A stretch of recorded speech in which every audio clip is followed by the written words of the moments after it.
გამარჯობათ მედია კავშირი ობიექტივი პირდაპირ ეთერში მაუწყებლობას აგრძელებს. თქვენ უსმენთ და უყურებთ გადაცემა მემკვიდრეობას.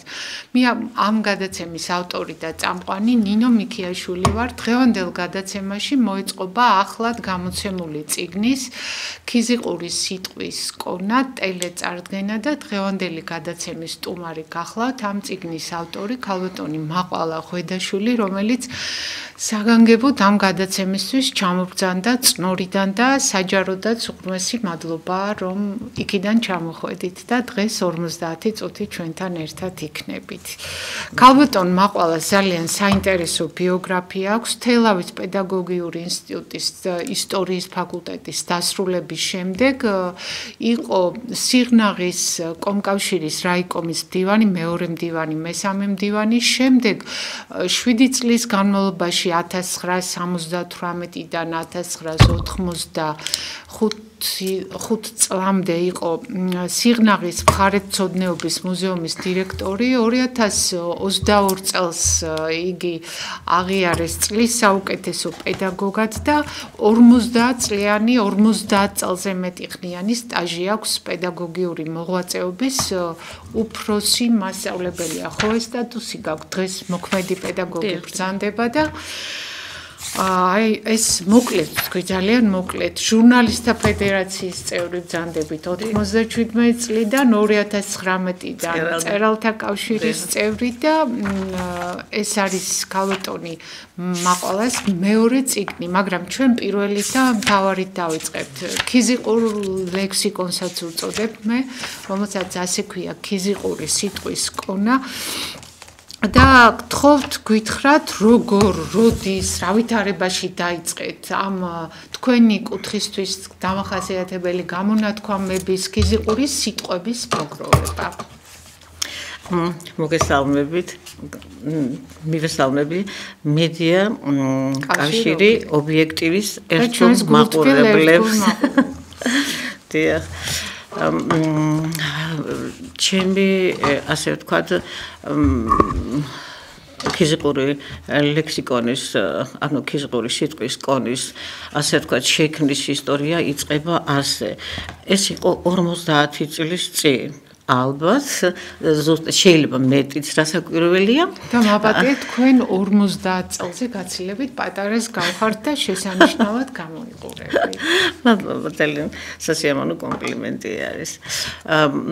მაშინ მე-10 კლასში ვიქნებოდი ეს დაახლოებით ოჯახში ყავდა ჩვენ 35 წლის უსინათლო ბებია. რომელიც ცოტა ტრაგიკული ცხოვრების, ასე ვთქვათ, ტრაგიკული ცხოვრება ჰქონდა, ძალიან სევდიანი ისტორია არის, შეიძლება რომ ძალიან მოკლედ რომ ვთქვა, რა იყო ამ სევდის მიზეზი. ანუ ეს ჩემი მამიდა, რომელზედაც მინდა გესაუბროთ, ჩვენს მეზობელ სოფელში, ჯუგანში იყო გათხოვილი, მეფუტკრე კაცი იყო, თაფლიანებს ეძახდნენ და ძალიან ესე კარგი ოჯახი ჰქონდა. მაგრამ ახსეთი ტრაგედია დაატრიალდა ამ ოჯახში და მიზეზი იყო ის, რომ სახლის გვერდად მარანი ჰქონდა. თქვენ ალბათ გახსოვთ ძველად როგორ იყო ეს მოწნული ისინი ჰქონდათ ხოლმე მარნები, მაშინ ჯერ ქვითკირის და რაღაც ესე არ იყო და იმ მარანში თეთრი დიდი ბომბორა ძაღლი შეესია. აი ერთხელ, ორჯერ, სამჯერ და აკეთებდა, შეაკეთებდა, მაგრამ მაინც კიდევ შედიოდა და ესე იგი აზიანებდა მარანში პროდუქტს და ასე ვთქვათ, სხვადასხვა ნივთებს. ამ კაცმა გადაწყვიტა, რომ დაეყარაულა ღამე და ალბათ უნდა მოეკლა, რასაკვირველია. სწორედ იმ საბედისწერო ღამეს ჩემი მამიდა თეთრი ღამის პერანგით გარეთ გამოსულა ეს მოსასაქმებლად და ესე იგი აქეთ ჩირგვებში მეუღლეს თოფით მომარჯვებული და აქეთ მეორე მხარეს კიდევ თვითონ ჩემი მამიდა. და როცა ხმაური გაიგო ამ კაცმა, ხო, ესე იგი იმ წუთში შემართა თოფი და ესე იგი ისროლა. რასაკვირველია, ეს ან არც დენა, ან გადაცდენა რამე არაფერი არ ყოფილა, იმ წუთში ქალი გარდაიცვალა. ესე იგი, რა ვიცი, ეს მთელმა სოფელმა გაიგო ეს ტრაგედია ყველაფერი დარჩა 9 თვის შვილი და ბებია მითავა ამ ბავშვის გაზრდა ძალიან თვითონ მიამბობდა ხოლმე რომ ძალიან რთული დღეები გადაიარა გვერდითაც არავინ არ ყოფილა ახლად მშობიარე რომ თოთო ბავშვისთვის მოეწევებინა და ესე იგი თვითონ ეს ქალი იმაშვებოდა ხოლმე თავის მკერდიდან რომ ბავშვი როგორმე გაეჩუმებინა მერე იყო გაიგო რასაკვირველია ადმინისტრაციულმა ორგანოებმა არც გადაწყვეტეს შინაურებმა რომ ეს ხომ არ იყო წინასწარ განზრახული ეს ხო შემთხვევა იყო ეს ყველაფერი და დასასჯელად არ გაიმეტეს მაგრამ ყოველ შემთხვევაში აი ასე ბებო მისე ინერვიულა 40 დღე არც წყალი დაულევია არც კიდევ ეს საჭმელი მიუღია და აი ამ ტირილში მასახედავი თვალის მხედველობის ძაფები ესე იგი გადაეწვა და ორივე თვალები დაბრმავდა. მართალია ესე იგი მხედველობა დააკლდა, მაგრამ სამაგეროდ განუვითარდა სმენა, ეს იყო ძალიან ყოჩაღი ქალი. აი კიდევა სახლში იცით როგორ იყო? აი თითქოს ესე იგი აი წინეთ რო იცოდნენ ხოლმე ძალა უფლების მოყვარული ისინი რომ იყვნენ ხოლმე, უხუცესები ხომ გახსოვთ არა? აი ასე. ამიტომ ვთქვით ამ ხელა ადგილს მას ესაუბარს, ხო? დიახ, ბატონო. ლექსიკონთან კავშირშია ბებო და რასაკვირველია ბებო არის ლექსიკონთან კავშირში რასაკვირველია და აი ამ ბებო იცოდა აი ესე იგი უძველესი სიტყვების ხმარება განსაკუთრებით ახლა ბავშვობაში ძალიან ცელქი ყოფილა მოусმენარი არ უჯერებდი მე ამ ბებოს და აი როგორ გითხრათ ესე იგი აი ამ ცელქობისთვის ესე იგი მე ესე იგი მსჯიდა ხოლმე და აი ესე იგი ძალიან ესეთი უნიკალური სიტყვები არის მე ლექსიკონშიც მაქვს ესენი შეტანილი და ესე მკითხავდა ხოლმე აი შეახტაჯანა აი შეკაკაჯანა შენ აღლაჯიჯა ადლაღუნა ათრახეჩა აშაღლარა ალიწეწია ახსაითო აი ესეთი სიტყვები და აი ესე იგი რომ ცელქობას მაინც ესე იგი ცელქობას გავაგრძელებდი ვეტყოდი გოგო ეხლა შენ ესე იგი გაჩერდი თორე ბერაში გაგატარებ ანუ ბერაში ეს ნიშნავს რომ ესე იგი რა აქეთ მოგარტყავს სილას იქით მოგარტყავ და ესე იგი რა ასე ესე იგი ეს იგი ფიზიკურად ესე დამსჭირდა მაგრამ იყო მომენტები როდესაც ძალიან ის კარგად ვიჩვენებოდით ბებოს რომ ეს რა არა ჯერ არა და არა ეს რამდენჯერმე განმეორდა და მე ასეთი იყო აი როცა კარგად ვიქცეოდი მაშინ ესე მეტყოდა ხო ჩემო საყვარ ჩემო გამოკუნწლულო გოგო გამიგე ეს იყო და ასე კიდევ აი ზოგჯერ იყო რომ სახლიდან დაუკითხავად გავდიოდი ხოლმე აი მაშინ ძალიან ბრაზდებოდა. ხო და რომ მოვიდოდა, გოგო რა არის, გოგო როგორი ხარ, რა გუგუთივით გამისხლტები ხოლმე ხელიდანო. ესეც ეს უნიკალური სიტყვები არის, რომელიც ესე იგი არც ეთქი ლექსიკონში, რა ვიცი, ისედაც ერთადერთი ლექსიკონი არის მე მგონი და აი ეს სიტყვები ხშირად მეორდებოდა და მე ყოველთვის გაოგნებული ვიყავი რომ ვერ გავიგე ეს ქალი რა სიტყვები რა იყო ამ სიტყვების მნიშვნელობა როგორ მკითხავდა ეს ბუზღუნებდი სულ ბუზღუნებდი და ბოლოს ერთხელ მამა შეესწრო აი ამ ჩემ ბუზღუნს და მითხრა შვილო რატო გებრაზებაო ესო კი არ არის საწყენიო ესენი შვილო ჩვენი ფიზიკური კიდობანიდან არის ეს სიტყვებიო ნახმარიო მაგრამო აი მე მითაშვილო გითხრაო რომ დადგება დრო, როდესაც განვითარდება ჩვენი ცხოვრება, შეიცვლება ჩვენი ასე ვთქვათ მეტყველების კულტურა და აი მაშინ კი გადაშენება ემუქრება ალბათ ჩვენ ფიზიკურ სიტყვების გამოყენებას ჩვენ სალაპარაკო ურთიერთობებში და აი ამ ესე იგი მამის ამ სიტყვებმა ჩემზე როგორ გითხრათ მაგიური ზეგავლენა მოახდინა იმ წუთში თითქოს და რამდენი წლის ხართ ამ დროს რა იყო ვერ გავიაზრე მაგრამ მე იცით რა არის რომ ერთხელ ვიფიქრე მეორეჯერ ვიფიქრე მესამეჯერ და ვიფიქრე აი ხლა მოდი ახლა მე ხომ არ დავიწყო აი ამ ძველი სიტყვების შეგროვება აი ასე დაიწყო რამდენი წლის ხართ ამ დროს როცა გადაწყვეტე მე-10 კლასში სადღაცები რა როგორი მოსწავლე იყავ ნორმალური ეხლა როგორ გითხრათ აი ძალიან ხუთოსანი არ ყოფილა არც წინავდით და არც ცუდი ხო დიახ უფრო ტექნიკური პოლიტიკური საგნების მიმართ უფრო ვიყავი, უარყოფითი დამოკიდებულება მქონდა, მაგრამ ჰუმანიტარულ საგნებში ვიყავით ძალიან. აი შეგროვება რო დაიწყეთ ამ სიტყვების, რატო აი მაშინ ბავშვურად რას ფიქრობდით, რომ რატო აი მე დავიწყებ ახლა ამ სიტყვების შეგროვებას და იქნებ, ესე იგი მე ეს მამა ჩემის აი ამ სიტყვებმა, ხო? აი დამყენა სწორედ აი ამ ასე ვთქვათ, ჩემი ოცნების განხორციელების წინაშე. მოდი მე ამას გავაკეთებ. მოდი იქნებ შევძლო. მე არც ვიცოდი მაშინ შეძლებდი თუ არა, მაგრამ მე შევძელი. 50 წელი დაჭირდა ყველაფერ ამას. ეს გაიგო ჩემმა მეგობრებმა, მეზობლებმა, თანამშრომლებმა, ყველამ და თქვენ წარმოიდგინეთ, მე ეს დაახლოებით, ესე იგი ეს მოხდა, ესე იგი 4 წლის წინ, როდესაც მივხვდი, რომ აი ჩვენთან ესეთი ისიცია ხომ, ესე იგი ჯარდანა მეშოკი, აი ეს როგორია ჯვალოსი, ძალიან დიდი. აი სტომარამ სუმთლად გაივსო.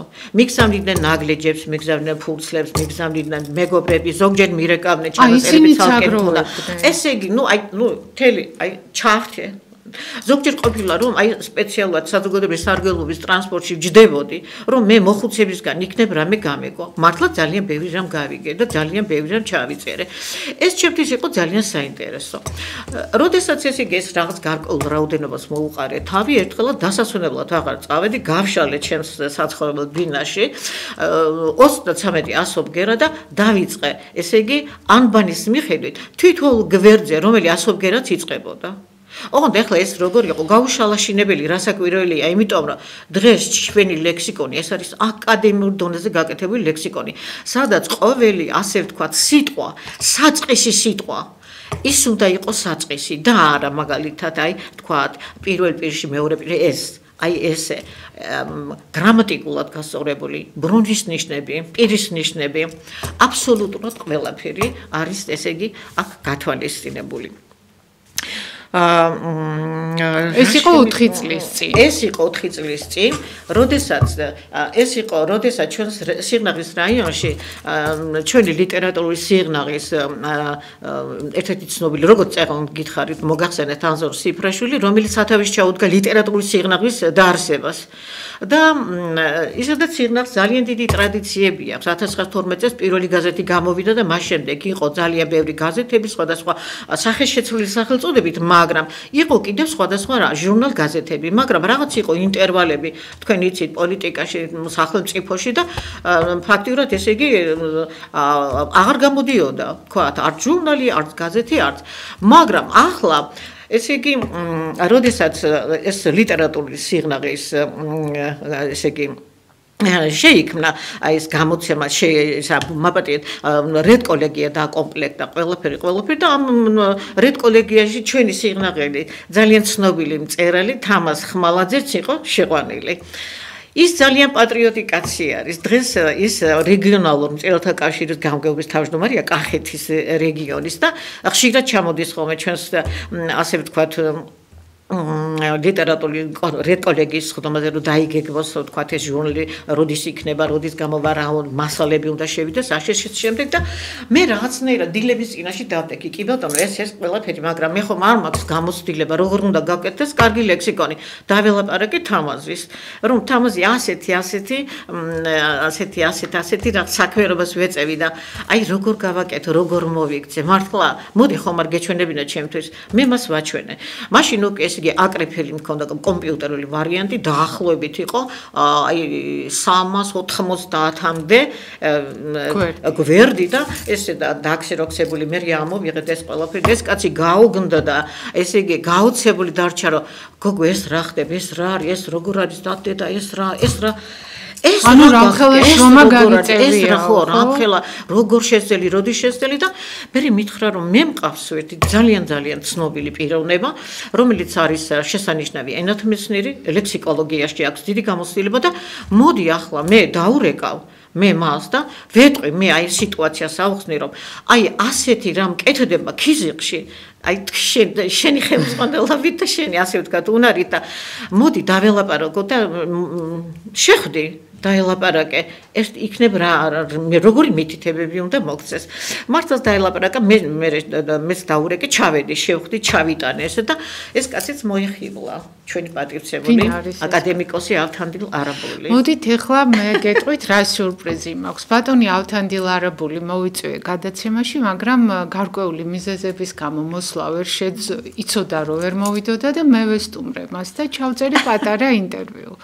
და მოდით ეხლა მოვისმინოთ ეს საუბარი იყო ორი არაპროფესიონალი ადამიანი საუბრობდით. მიუხედავად იმისა, რომ ქალბატონმა ყვალა ძალიან დიდი შრომა გაწეული, პროფესიონალი არ არის. მოდით მოვისმინოთ პროფესიონალის აზრი, ცნობილი ენათმეცნიერი, აკადემიკოსი ბატონი ავთანდილ არაბული გვეტყვის, როგორი როლი აქვს კუთხურ მეტყველებას, კუთხურ სიტყვებს ქართული ენის გადარჩენის და შენარჩუნების საქმეში. მნიშვნელოვანი სიახლეა ქართულ ლექსიკოგრაფიაში. გამოვიდა ფიზიკური სიტყვის ქონა, ასე ვქვია, რომელიც შეადგინა მახვალა ღვედაშვილმა.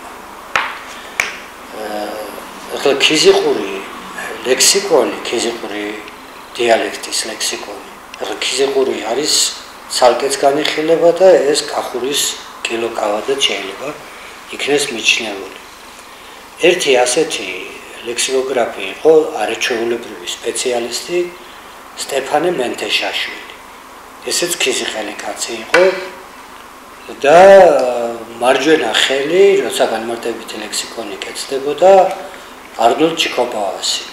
ის არის რედაქტორი, ერთ-ერთი რედაქტორი ამოცემების და რაც მთავარია, ამ სხვადასხვა სტეფანეს დამსახურებით განმარტებით ლექსიკონში ქიზიყური დიალექტის მასალა შეიძლება ითქვას ყველაზე მეტად არის შესული. უხვად არის ასახული, სწორედ იმიტომ რომ სტეფანეს შეგროვებული ჰქონდა ეს ქიზიყური მასალა და ლექსიკონი გამოცემული იმ დროისთვის და შეჰქონდათ ეს ლექსიკონში. ეხლა პირველ რიგში კითხვა ჩნდება, რომ რანაირად უნდა შევიდეს დიალექტური ლექსიკა განმარტებით ლექსიკონში. ბატონი არნოლდი თავის ზოგად თეორიულ წინასიტყვაში ასე ხსნიდა ამას, ამართლებდა ეს იგივე მეთოდია, რაც სულხან-საბას აქვს, ის ამბობდა, რომ შესაძლებელია კუთხური სიტყვები არ იყოს გამოყენებული მწერლობაში, ანუ არ იყოს ის ჯერ გაცოცხლებული, შემოტანილი სალიტერატურო ენის არეალში, მაგრამ ეს არის ის სარეზერვო ფონდი, ამბობდა ის მისი ტერმინია, რომელიც მომავალში იქნება გამოყენებული და გამოადგება ჩვენს ენას, გაამდიდრებს, რაც თავარია გამოდგება ძალიან ტერმინოლოგიაში. აი ჩვენ როცა დღევანდელი თვალითაც როცა ვუყურებთ, რომ განსაკუთრებული დაბინძურება ენის ხდება ბარბარიზმებით და ეს ბარბარიზმები ძირითადად არის სწორედ ტერმინოლოგია, სხვადასხვა დარგიდან მომდინარე. მათ შორის განათლების ლექსიკონი, მათ შორის მასმედიის ახალი, მათ შორის ეს ელექტრონული მედიის ტერმინოლოგია. ესენია, რაც იჭრება ასე ბარბარიზმების სახით და ამას რომ ასე ვთქვათ, შევხვდეთ მზად და გაუმკლავდეთ, ამისთვის საჭიროა გქონდეს ეს მდიდარი ფონდი. ეს არის დიალექტური ლექსიკა, ასეთი ამ სახის არის და აქედან იღებდნენ ჩვენი ასე ვთქვათ, დიდი მასწავლებლები სწორედ მნიშვნელოვან ტერმინოლოგიას თუ სხვა სიტყვებს, რომლებიც მოდიოდა, ეხლა აი მე ერთ მაგალითს მოვიყვან, ქეთევან მუქთათიძემ შემოიტანა, ოღონდ არ დამკვიდრდა ეს მაინც და მაინც, ეხლა ჩვენ ამას ვერ უწევთ სათანადო, რა ქვია, ამას პოპულარიზაციას, აგიტაციას. ქართულში აღმოჩნდა აი უკაცრავად გამოვიყენებ არაქართულ სიტყვას, მაგრამ კოლგოტკები რო არის. ამისი შესატყვისი ქართულში არის წელწინდა. წელწინდა შესანიშნავი კომპოზიტია, წელამდე წინდა, ანუ და ეს სიტყვა როცა გაქვთ, ამას ხო ვერ გამოიგონებ. ეს არის ხალხში, ხალხის მიერ შექმნილია და შესანიშნავი საშუალება იმისთვის, რომ შენ ბარბარიზმი არ შემოუშვა ენაში. აი ამიტომ არის. ეხლა ეს ერთია. მეორეა, რომ ეხლა მე როცა სტუდენტი ვიყავი და ასპირანტი შემდეგ მასწავლიდნენ რომ ევროპული ენების გამოცდილები დიალექტებში მწირი ლექსიკა ხოლო სალიტერატურო ენა მდიდარია ასეა იქ ინგლისელი გლეხეო წეწერა რომელიღაც ზოგადი ენათმეცნიერების სახელმძღვანელოში სულო იყენებსო 2000-ოდე სიტყვასო თავი მეტყველება ძალიან მწირიაო მისიო არ სჭირდებაო და ეს სიმდიდრეო სადაც უზარმაზარი რაოდენობა 100,000-ებია ხო სიტყვის რაოდენობა 200,000 300,000 სხვადასხვა წერლობის ენაში ეს იმის სიმდიდრეო ახლა ჩვენ რაღაცა კონტრასტული ვითარება გვაქვს ამ თვალსაზრისით ქართული ენის სიმდიდრე სწორედ კუთხურ მეტყველებაშია დიდი რაოდენობაა ძალიან ჩვენი მწირი კი არ არის პირიქით სწორედ კუთხური მეტყველებაა მდიდარი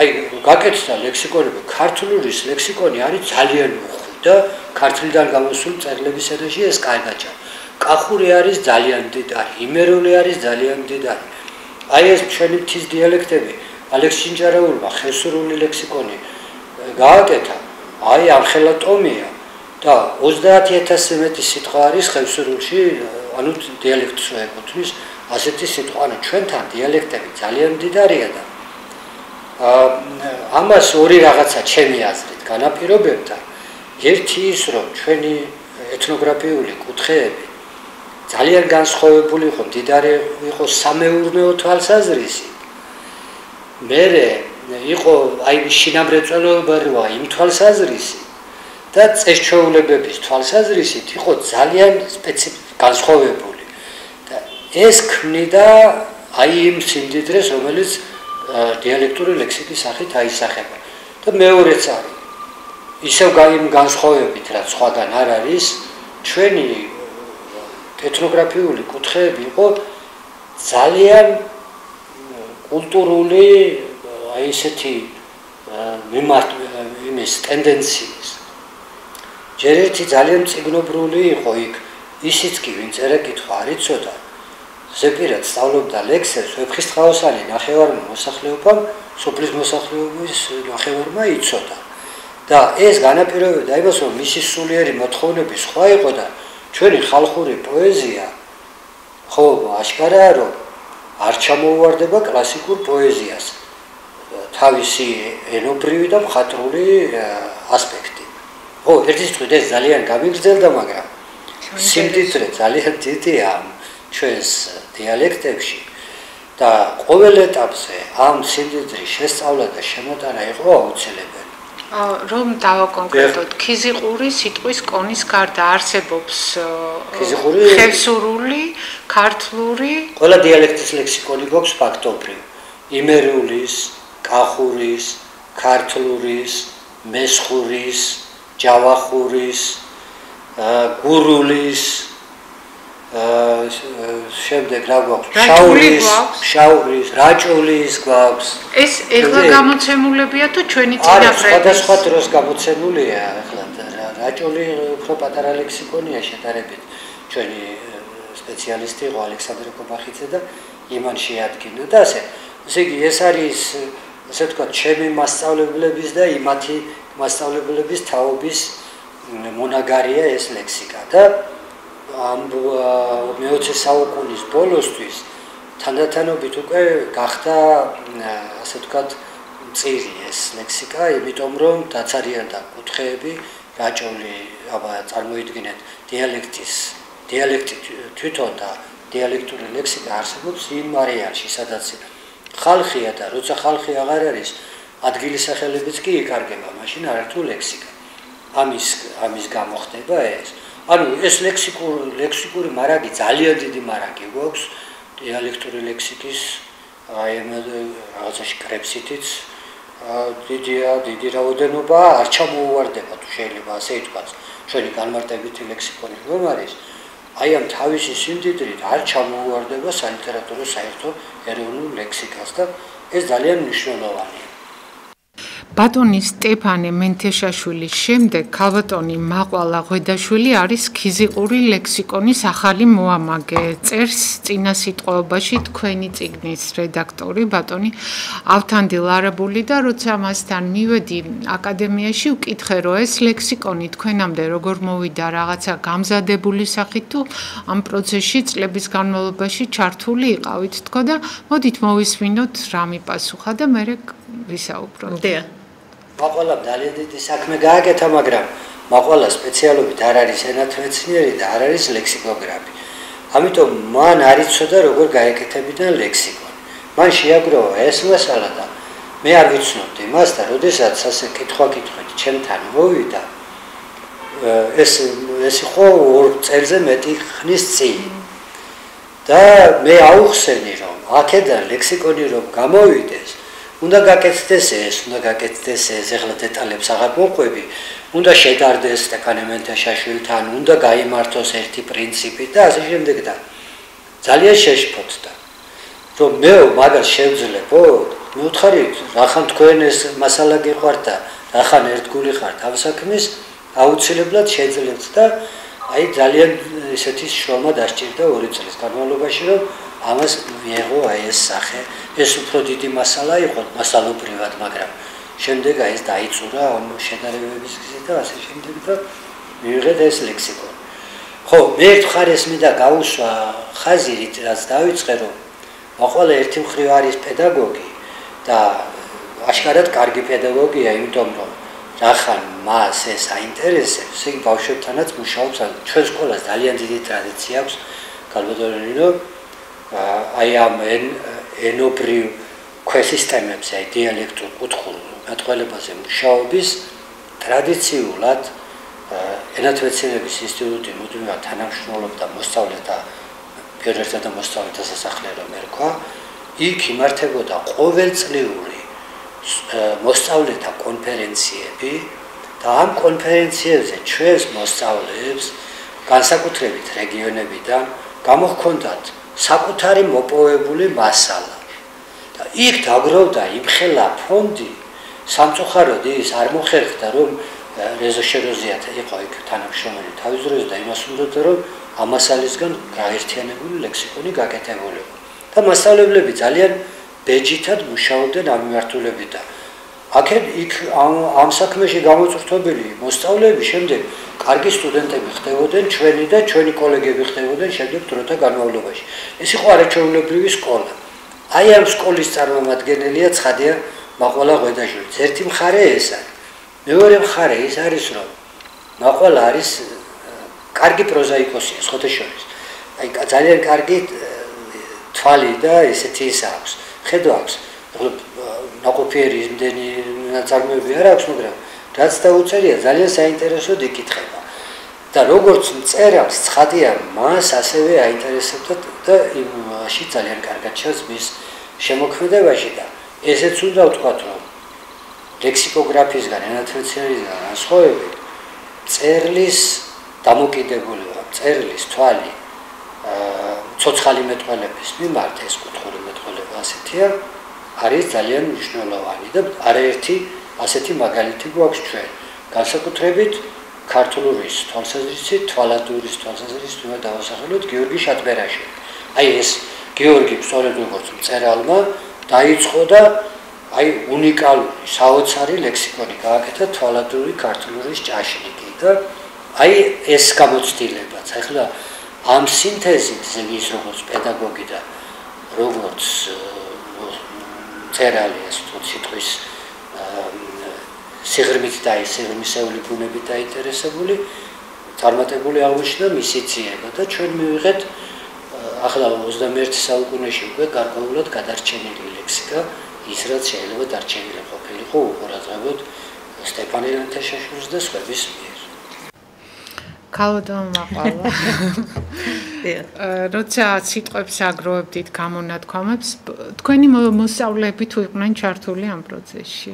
სკოლის მოსწავლეები? არა, ნამდვილად არა. არა, ნამდვილად არა. ესე იგი, ქიზიყური სიტყვის კონაში თქვენს წიგნში არის შეტანილი ქიზიყური სიტყვები, ანდაზები, დალოცვა, წყევლა, მოფერება და გთხოვთ რამოდენიმე მაგალითი დაგვისახელოთ. მე ჩემთვის რაც თლიანად ბუნებრივია ესე სწრაფად ციკლს ვერ წავიკითხავდი, მაგრამ ამოვწერე რამოდენიმე მაგალითი, რაც ერთი თვალის გადავლებით მომხდა და მომეწონა და თქვენს მე სანამ თქვენ იპოვით მეც თან წავიკითხავს. მცირე ნაწილი ხო? საბოგინებელი ადამიანი, რომლის არსებობაც გამართლებულია ტიკმანინა, არასერიოზული მეტი ჩარა ქალი. ქუნტარა ტანდაბალი ჩია კაცი, ძველკომური ძველებურად მოაზროვნე და ქიზიყურის ქათინაურები, ჭინჭრი ბუკეტო. ნაზუქის გულივით კბილო, დაფნი გვირგვინო და ანდაზები და გამონათქვამებია, როცა ყინვიანი ღამია, თურმე ქიზიყში ამბობენ, თუ ამბობდნენ ადრე, ამაღამ ყვავყორან ერთად შააქუჩებს. ატყდა დოქი ყურივითა, იტყვიან თურმე ადამიანზე, რომელიც გაუგებრად ლაპარაკობს დიდხანს და არ ჩუმდება და კიდე ძალიან მომეწონა ეს გამონათქვამი. ეჩეჩი, მეჩეჩი, შენთვის, მე ჩემთვის. ეხლა თქვენ მე იგეთიავი ქალია სახში ქოფაკი აღარ დაიჭირდებათ. იგეთი გამხდარია წერს მუცლიდან იფხანს. იგეთი გრძელი ენა გაქვს რომ მაინდომო ზურგ მაიფხან. იგეთი მთვრალი მოიდა სიდე და რფული აჩუქა. იგეთი მშიერი ვიყავ ნერწყვი რომ ჩავყლაპე როგორც ბულახში ქვა ჩააგდო ისეთი ხმა ჰქონდა. იგრე გაძღა ეგ შობელძაღლი გაქანებულ კატაირო შახტე იმ მუცელზე ბრჭყალები ვეღარ მაიკიდებს. იგრე შამამსრინა მგონია ნაზუქ მოგიტეხა მგო. იმოდენა ქელეხი იყო ხაშლამაი მოტოციკლეტები დაატარებდნენ. იმ ხელა თავი აქვს სიღნაღიდან ბუხანკარულ გამაისრონონ ვერააცდენენ. ესე იგი თქვენ წიგნში არის როგორც ძველი ქიზიყური სიტყვები, ისე თანამედროვე გამიჯნული არის რაღაცნაირად თუ უბრალოდ მოხდები რომ ეს თანამედროვე. ეს იცით რა, ეს მე პატრიცია ავთანძეს შევხვდი და ეს ვარიანტი უთხარი, მე მითხრა რა გენაცვალე როგორ შეიძლება? ეს ლექსიკონია, ლექსიკონი უნდა იყოს. გამიჯნა. დიახ, ხო. არა, ესე იგი არ არის საჭირო ლექსიკონის ბოლოში ახლა ასეთი გამონათქვამების ფრაზების და ამის ესე იგი დამატება. მაგრამ მე მოვიწადინე ძალიან. მე ვუთხარ ძალიან დიდხანს ვიშრომე, ბევრი ვიშრომე და ეხლა მე ვუთხარ არა, ცალკე გამოვცეთ, მითხრა. არა, პატრიცია ლავთანდი ვუთხარი, იყოს რა მოხდა. ბოლოს მაინც ჩემი სურვილი შემისრულა. ნება დამხტო და ძალიან კმაყოფილი არის საზოგადოება მართლა აი ამ თანდართული სამკაულივით ახლავს ბატონო სამკაულივით ახლავს თქვენს დიახ აი თითქმის ასე მიხომ დაიკვეხნა გუშინ ქელეხში იმოდენა ხაშლა მავჭამე დილაი ეზოში რო გამოվել ძროხაი თვალებში სირცხვილით ვეღარ უყურებდი მიხო საცნობე ჯო შენი სიდედი ჭაში ჩავარდა და დაიხჩო მიხო მოპასუხა მერე და რა მაგჭიდან წყალს მაინც არ ვსვამდიო თუ არის თეახ გისმენ ერთი წუთით კიდე მე ისავქენი ხო რატო იგეთი ავია ჩვენი პატარძალი სანამ ჩვენ ოჯახში შამოხვიდოდი რატო არ დაგეწვა ბალალაი ანუ აკვანი მაშინ ხო ისე იყო ხო და ბალალაის ეძახდნენ რას ამბო ოუ გურიაში სტუმრად რო ვიყავ იგეთი ნესტი იყო ნასკები იღლიაში ვიშრობდი ესე იგი რუსული სიტყვაა დამკვიდრებული ნასკები დიახ სამძიმარზე იგეთი ლამაზი ყვავილები მიიტანეს მიცვალებული თვითონ ადგა გამოსართმევად სასაფლაოდან პერიოდზე გამოსულ მიცვალებულს გავსო ესეთი გამონათქვამი იყო უხელ მიხო იგრე დათვრა ცხენი ეხვეწებოდა ჩამო ეხლა მე დავდგები აი ხო ვინც გვისმენს და დაინტერესდება და მომდება შეიძინოს ეს წიგნი თუ მოხდეს აი როგორ იყიდება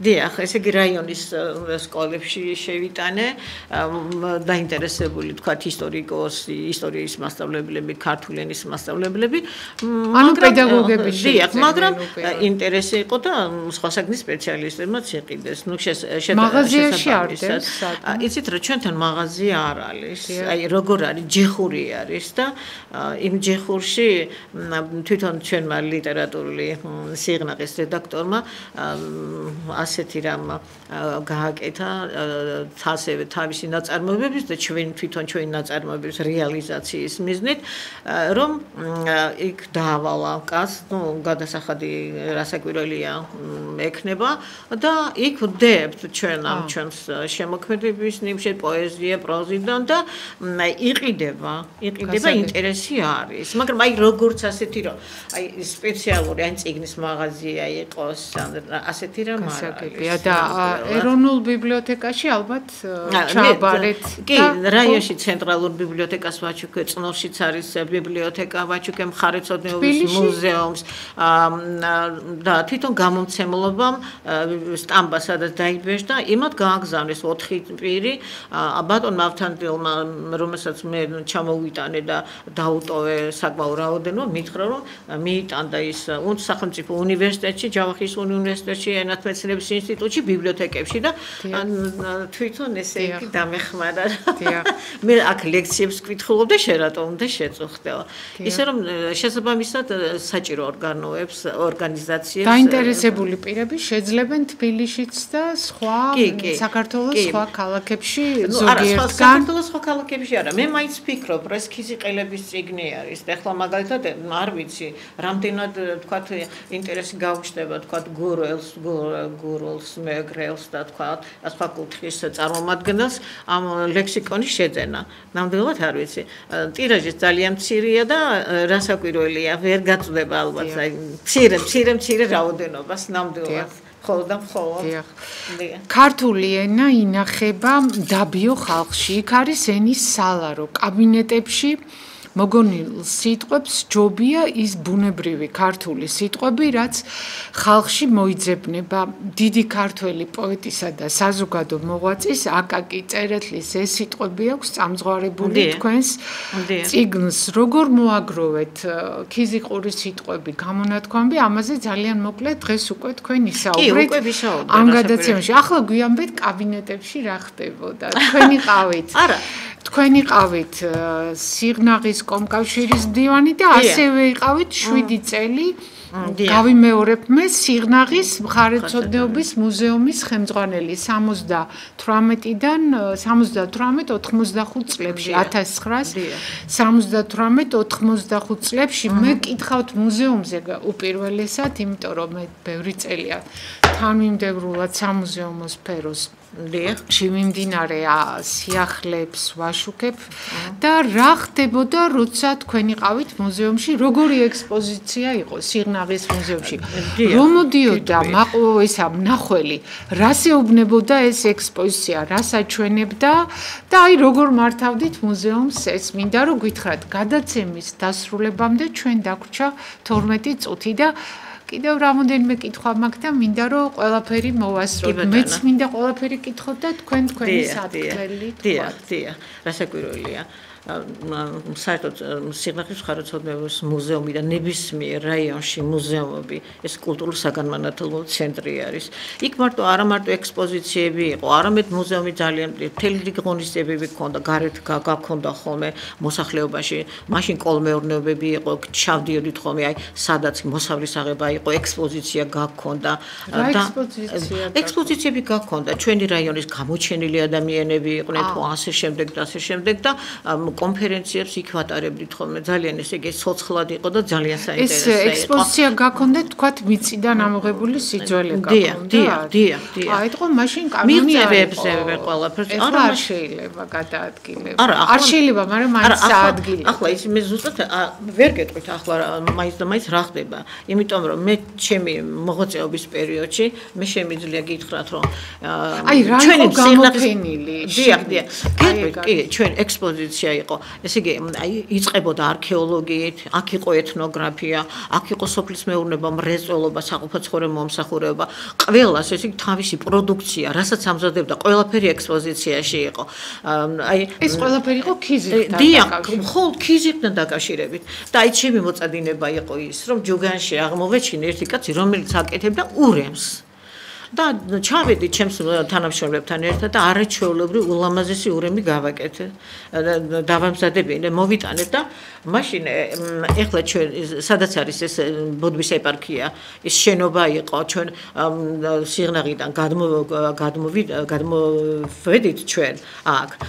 ჩატარდა რამე ესეთი რემონტები და ეს იყო უზარმაზარი ფართობი, სადაც არაჩვეულებრივი ექსპოზიციები გაკეთა, გაშლილი ყველაფრით, ესე იგი ფართობი იყო ძალიან ესე იგი დამაკმაყოფილებელი და დიდებული ექსპოზიცია გაკეთდა.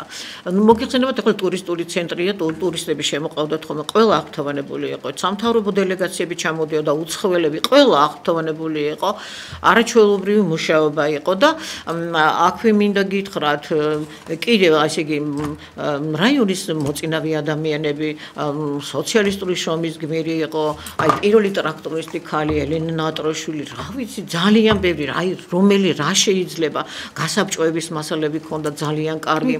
შემდგომ დია კოლექტივიზაცია, ინდუსტრიალიზაცია, სამამულომის მონაწილეები, ასე ვთქვათ, მერე სპორტი, ხელოვნებაში გამოჩენილი, ჩვენ ძალიან ბევრი გამოჩენილი ხელოვანი ადამიანი ყავს, მათი ფოტომასალა იყო, მათი, ესე იგი, სპექტაკლებში თამაშობდნენ, ეს იყოს სურათ ფოტომასალა სპექტაკლების თამაშის ამსახველი, ასევე ვანო სარაჯიშვილის სიმღერა ქონდა ჩაწერილი და სხვათა შორის თავდით ხოლმე სტუმრებისთვის და ეს საოცარი ეფექტი მოახდინა. ეს სულ ბოლოს, აი უფრო მეტად რომ შევისწავლეთ სამუზეუმის სტილი, როგორი იყო, როგორ უნდა დაგვეინტერესებინა, ვთქვათ, დამთვალიერებელი. ეხლა თქვენთან გამოფენილია ეხლა მიზანის კოლექცია პიროსმანის. მაშინ შორის 1-4 დღის წინ ვიყავი და მე შევედი და ეს ისტორია ალაგებული აღარ არის. ქიზიყის ისტორია წარმოჩენილი. არა, ისეთ არის. მაშინ სულ სხვა იყო ქალბატონო. ის მრავალმხრივი პროფილით იყო იქ მასალა წარმოდგენილი. აქ იყო დოკუმენტური მასალა, აი ნივთიერი მასალა, ყველაფერი. აი მაგალითად ბოდბის ხევში იყო კერამიკული ქარხანა და ესე იგი იქ რასაც აკეთებდნენ, დოქი იყო, ქვევრი იყო, აი ეს ყველაფერი რაღაც ისეთი იყო, იცი, აი ეფექტური ძალიან სხვათა შორის. მექანიკური ქარხანა იყო, რომელიც ახლა აღარ მოქმედებს და საზღვარგარეთაც იგზავნებოდა, რუსეთში იგზავნებოდა, საკავშირო მასშტაბის, საკავშირო მნიშვნელობის საჭირო ნივთების, რა ქვია, დეტალები და ისინი მზადდებოდა და მოკლედ ძალიან საინტერესო ცხოვრებით ვიცხოვრე იმ მთელი წლების განმავლობაში. ძალიან კმაყოფილი.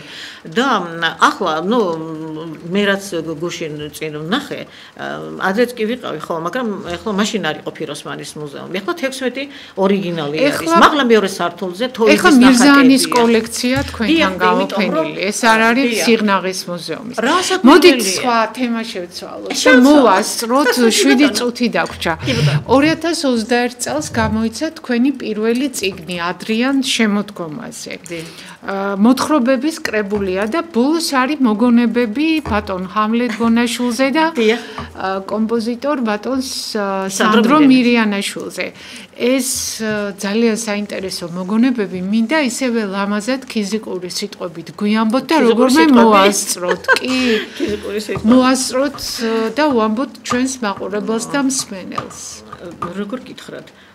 ეს მოდი ჰამლეტიდან დავიწყებ. რასაკვირველი ეს ჩემთვის ესე იგი ლამაზი ფურცელია, ჩემი საუკეთესო მოგონება და მართლა ძალიან ბედნიერი ვიყავი და დღემდე ვარ და ლამაზ მოგონება დამრჩა, რომ მე ასეთ დიდებულ ხელოვან კაცთან ვიმღერე. ეს მოხდა სიღნაღში, როცა მხარეთმცოდნეობის მუზეუმის დირექტორად მუშაობდი. მამამისი დიმიტრი თურმე ფოლკლორულ მასალას აგროვებდა და ის კაცი უკვე გარდაცვლილი დახვდა ჩვენ და მისმა დედამ ნადია კაცელაშვილმა შემოგვითვალა რომ კიდევ მაქვს დიმიტრის დანატოვარი ფოლკლორული მასალა და ჩამოვძანდით და წაიღეთო. ჩავედით ჩვენს ვესტუმრეთ ნამდვილად და ეს ქალბატონი მარტო იყო. ძალიან ბევრი ეს მასალა გადმოგცა. მე ძალიან ბევრი გველაპარაკა ჰამლეტზე. ისო გვითხრა რომ შაბათს სტუმრად ის ჩამოვიდოდა დედასთან სტუმრად და ბოლოს გვითხრა რომ შეგვაყოვნა და გვითხრა რომ ახლა მოიცადეთ მე თქვენ არსად არ გაგიშვებთ უნდა შეგიყვანოთ მარანში სადაც ჰამლეტის დაყენებული ღვინო უნდა გაგასინჯოთო მართლაც ჩავგვიყვანა მარანში როგორ გითხრა ეხლა ჩვენს ქონდა ოჯახში მარანი გლეხურ ოჯახში მინახია ძალიან ლამაზი ასე ვთქვათ მარანი იქ საწნახელი ზოგან ცემენტისგან იყო ზოგან ხისგან და ეს იყო რაღაცა საოცრებო მე გაოგნებული უყურებდი აი ამ ესე იგი მარანს ვართვალიერებდა იცით რა ხელა საწახელი იყო აი მთელ კედლის სიგრძეს გასდევდა და კიდევაც ესე იგი აი თავში ასეთ მაზრმა გამოიელვა დედა ალბათ კიდევ რამდენ საუკუნეს გაუძლებს ისე კარგად იყო შენახული ეს ესე იგი ჩამოკიდებული თოკებზე ხარიხები ზემოთ ეს გალა ნივრი 4 წუთი დაგვრჩა გადაცემის დასრულება რამდენი 4 წუთი 4 ვაიმე ძალიან ცუდია ნუ და მაშინ ძალიან მოკლედ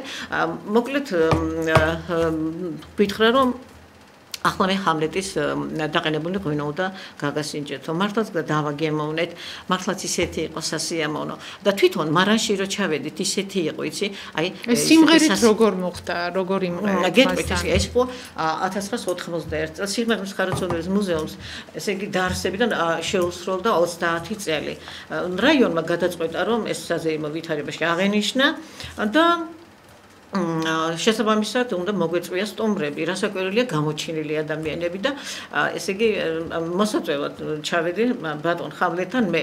როცა დავრეკე სახში მიხვდეს კულტურის სამინისტროშია, მაშინ კომპოზიტორი ოთარ თაქთაქიშვილი იყო კულტურის მინისტრი. ჩავედი ველოდები და გავიდა 2 საათი და როგორც იქნა გამოვიდა და დივან მოუთხრა რომ უკაცრავ ხამლეტი სიღნაღიდან თქვენთან სტუმარიაო. სიღნაღიდანო ესა და იცით როგორი იყო?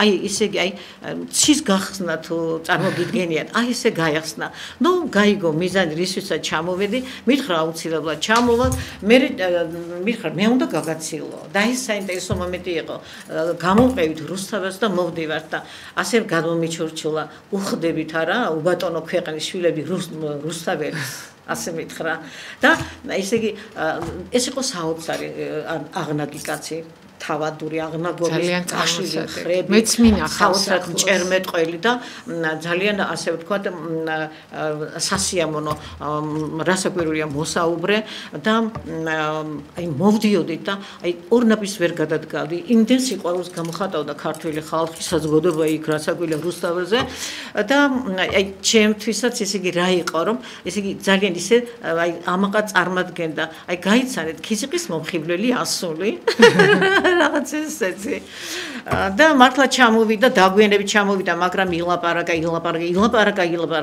აი ესე იგი ვერ შეედავები რომ თითქოს ესე იგი ისეთი შტაბიშტილობა იქნებოდა რომ მასე ძალიან ქიზიყი არავის არ უყვარდა ასეთი და მე ჩაოლობრივად ბანკეტით თავდებოდა და იქ უთხრეს ხამლეთს რომ ბატონო ხამლეთ როცა შევიდა სუფრა ეშხში უთხრეს რომ იქნებ გემღერა ჩვენთვის არა ბატონო ახლა მარტოდ ვარ და როგორ უნდა ვიმღერო არა ბატონო ჩვენც ყავს ისა მომღერლებიო და ჩემზე მიანიშნეს და მეუბნება შენ მართლა მღერი ხარ არა ყოველდღე მღერი ვარ თითქოს რაღაცა ახლა აბა შენ რა უყურე შენ როგორი ბუტია ყოფილ ხარ ხო მე მithმა მოდი შევრიგდეთ ეხლა მოდი კახური მრავალჟამიერი ვიმღეროთ მე ვთქვა არა ეგ რთული სიმღერა აბა მაშინ შენ როგორც კი შენ რომელი სიმღერაც გინდა ის ვიმღერო და ვახტანგ კერესელიძის სიმღერა შენ ჩემი გაზაფხული და შევარჩიე მაგრამ თან მეშინია მისი ხელოვნების სიმაღლე მაშფოთებს და მაშინებს და ეხლა მე მაინც ხომ აბა მე მაინც